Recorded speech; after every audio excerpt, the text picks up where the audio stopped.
Alright everyone, so this is the most famous spot in the movie of Tomb Raider.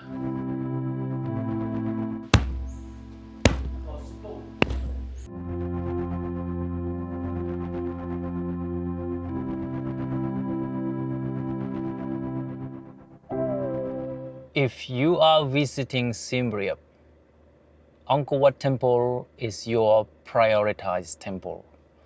But in the whole complex, there are many other amazing temples. Among those, Prohm Temple is one of the must-see temples that you can't miss. And today's video, I'm gonna be taking you to explore this magnificent ruin and tree-root overgrown temple of Prohm with the nickname of Tomb Raider. So let's go. Prohm Temple is one of the most fascinating and photogenic temples in Cambodia. Hidden within the forests of Angkor Archaeological Park, Prohm is famous for its giant tree roots that have wrapped themselves around ancient stone walls, creating a breathtaking scene where nature and history become one. Prohm was built in 1186 AD by the King Jayavarman VII, the greatest ruler of the Khmer Empire. He dedicated the temple to his mother and established it as a Mahayana Buddhist monastery and university. Originally known as Raja Vihara, that means royal monastery. Prohm was not just a temple, but a thriving religious and educational center. Ancient inscriptions reveal the incredible scale of this complex. More than 12,500 people lived and worked within the temple itself, including priests, monks, dancers, and officials. To support its operations, over 80,000 people in the surrounding villages provided food, goods, and services. The temple was also immensely wealthy, possessing large quantities of gold, silver, pearls, precious stones, silk, and other valuable treasures donated by the empire. Unlike many other temples in the Angkor Park, Prohm has been deliberately left in a partially unrestored condition. Massive silk curtain and strangler fig trees have grown over the centuries, their roots gripping walls, doorways, and towers. These towering trees create the magical atmosphere that makes Prohm one of the most iconic sites in Southeast Asia. The temple gained worldwide fame in 2001 when it appeared in the movie Lara Croft, Tomb Raider, starring Angelina Jolie. Since then, visitors from around the world have come to experience the legendary Tomb Raider temple for themselves. Today, Prohm stands as a remarkable reminder of the power of the Khmer Empire and the enduring force of nature. As we explore its ancient corridors and towering roots, we step into a place where history, mythology, and the jungle meet in perfect harmony. Good morning, everyone. So I am now at the east gate of the Prohm Temple. So east gate is one of the 4 gates that we originally could enter this temple from one of these 4 gates. But nowadays only the east gate and the west gate that are available for tourists to enter this temple. The south gate is under restoration, and about 10 years ago, northern gate, it was open, but I'm not sure. I will try maybe next time to enter from the north gate. So this east gate is under restoration now, and the process of the restoration is almost finished. That is one of the sites that under restoration, and several other parts. The restorations have been finished already. Let's move on from here to explore the Prohm Temple from the east gate onward. Okay, let's go.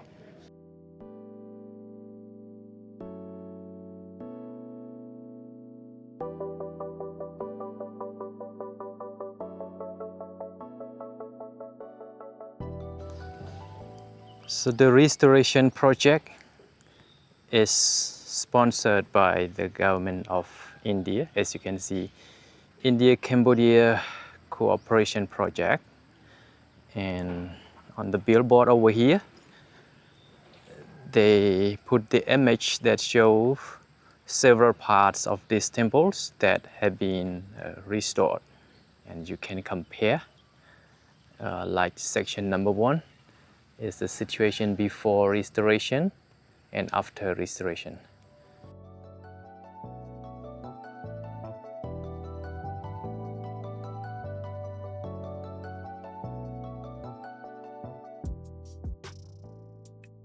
All right, everyone, so I am now reaching the main structure of the temple, not the central part, but at the eastern side of the main structure. So why I say it's the main structure, because the temple it's located in a huge area. It's an enclosure wall that is surrounded this whole complex. The length from the west to east is 1,000 meters long, and from south to north gate is 700 meters long. It is surrounded by that wall, and then after the wall, it's a huge land area that is nowadays covered by the jungle. And at the center of the whole complex of that area, that's the main structure. So I am now at the eastern side.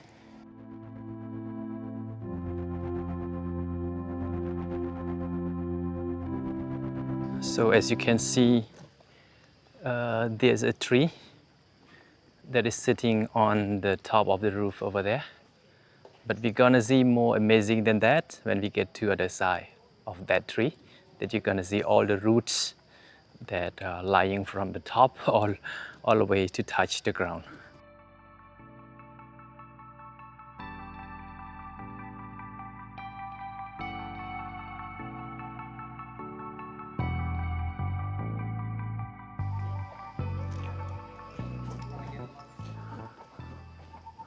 All right, so as you can see over here, that is one of those trees that have a lot of big and long roots, that they are taking over towers and roof and many parts of the temples.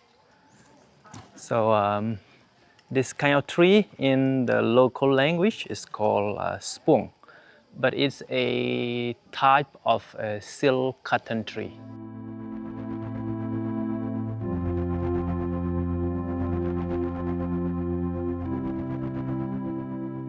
So the building in front of me, that is called the dancing hall. That is one of the parts that have been restored. under the restoration project that is sponsored by India.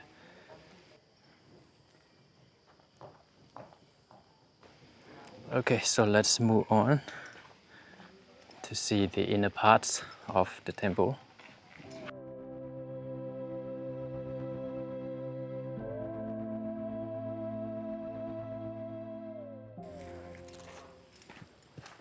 Okay, so I want to check out the situation inside this area. That's the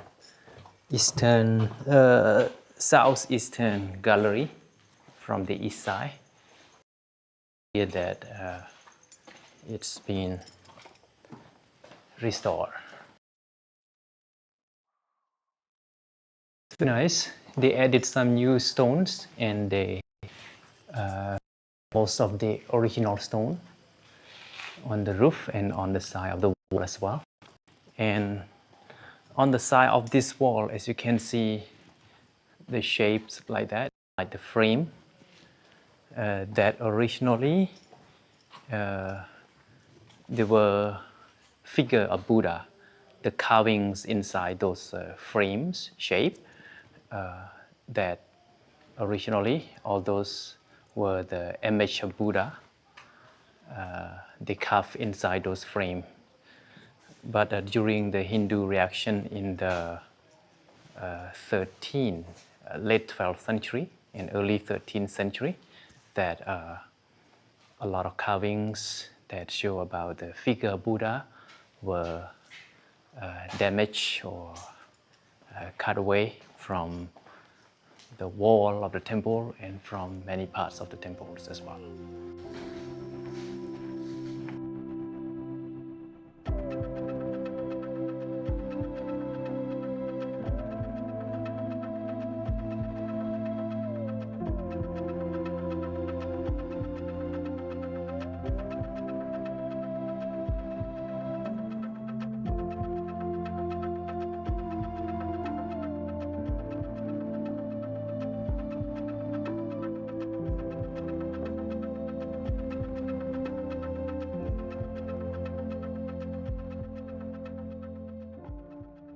So this is another tree.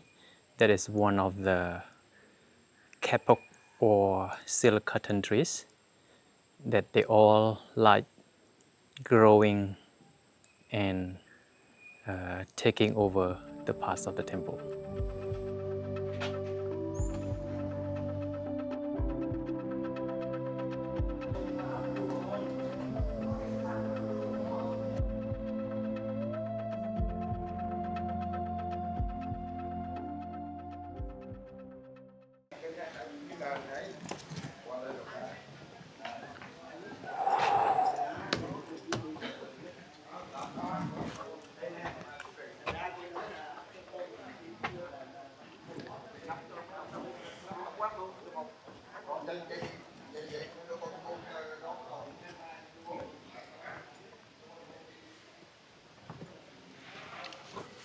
Oh, there is a separate structure over here. It is called the Chamber of the Echo. Okay, let's go to see the condition inside. Why it's called the Chamber of the Echo or the Echo Hall. Okay, the condition is just like that.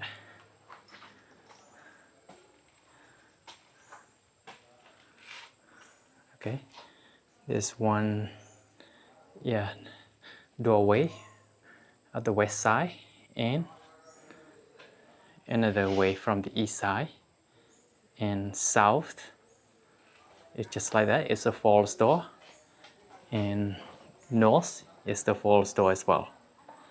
And on the top is open like that.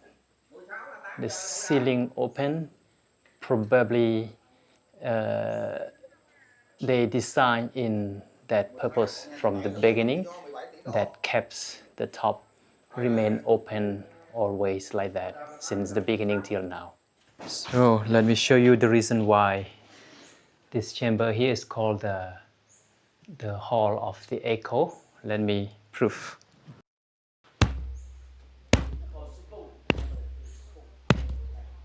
Okay, so you can beat your chest and make a loud noise. So it's probably they design this chamber for that purpose. A lot of people believe that's a place for people practice meditation, and also they come and pray here and they beat their chest. It's like they are they prove to God that they are honest and they can achieve their wish. There are two similar kind of echo room like this at Angkor Wat as well, and there's one inside this temple. Okay, okay, let's get out of here. Okay, let's continue this way toward the central tower, which is the most famous spot in the movie of Tomb Raider.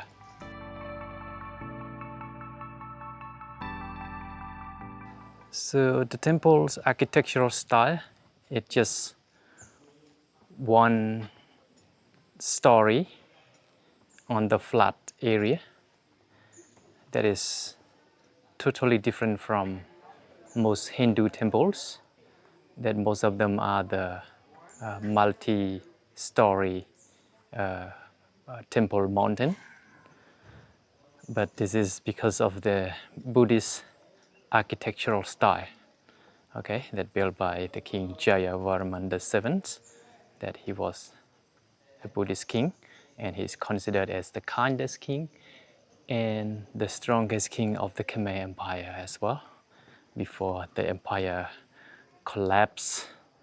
Let's say over 1 century after the reign of this king.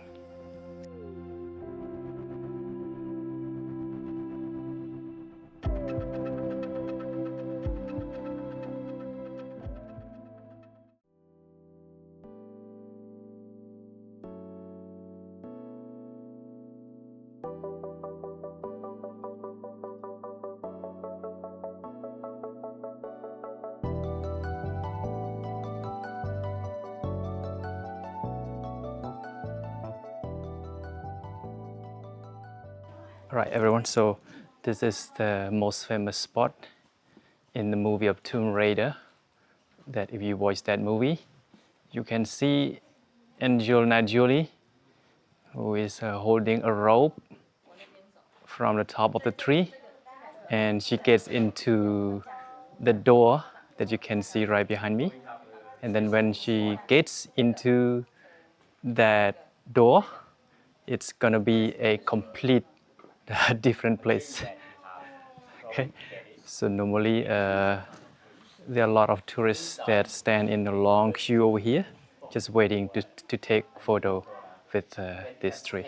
But right now, because of it's a low season, so less tourists, so I have a better chance than other time to film this tree. Okay. A place where there's like a movie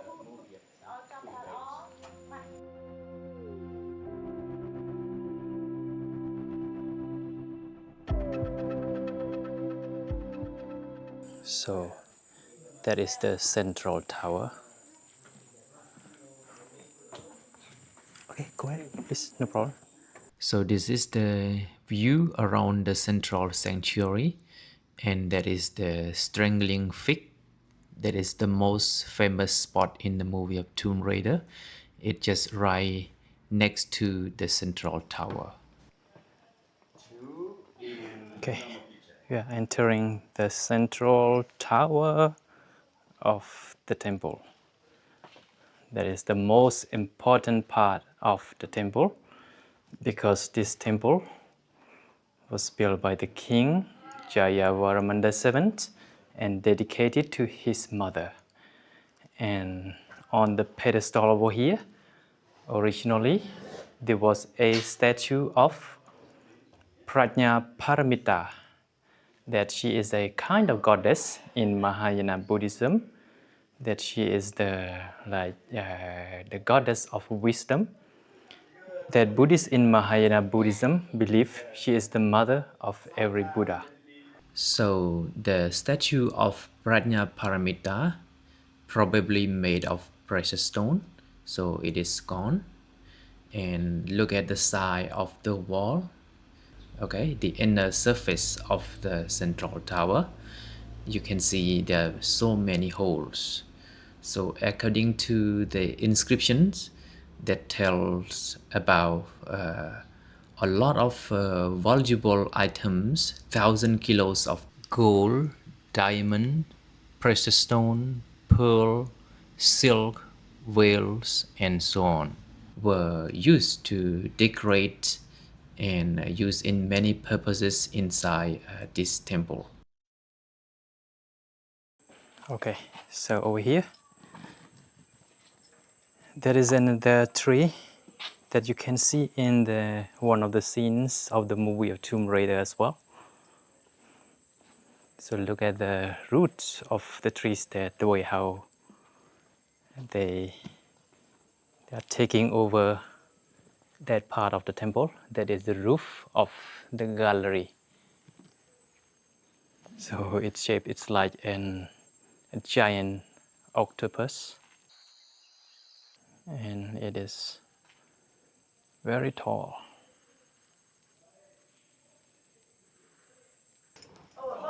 It does look like an axe.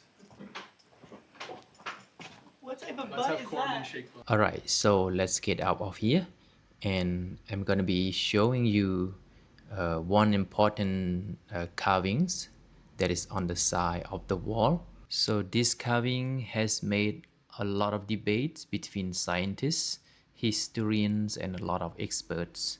It looks like a Stegosaurus, that is a type of a dinosaur. But this one, it remains mystery and nobody knows the truth about this carving.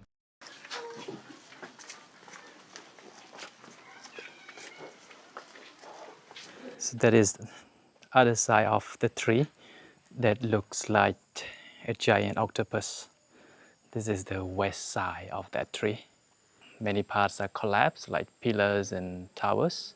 So I think this is the proof, the way how the tree roots damage or knock down all those parts. Alright everyone, so this video has come to an end, so I have to walk back to the east gate, and I hope that this video is useful for you. If you find it useful, please don't forget to check out my other videos. I have made a lot of other videos about tourist attractions in Cambodia, so I hope that it's gonna be useful and helpful for you to give you some information before you make a decision to come to visit Cambodia. So thank you so much for watching, and see you in the next video.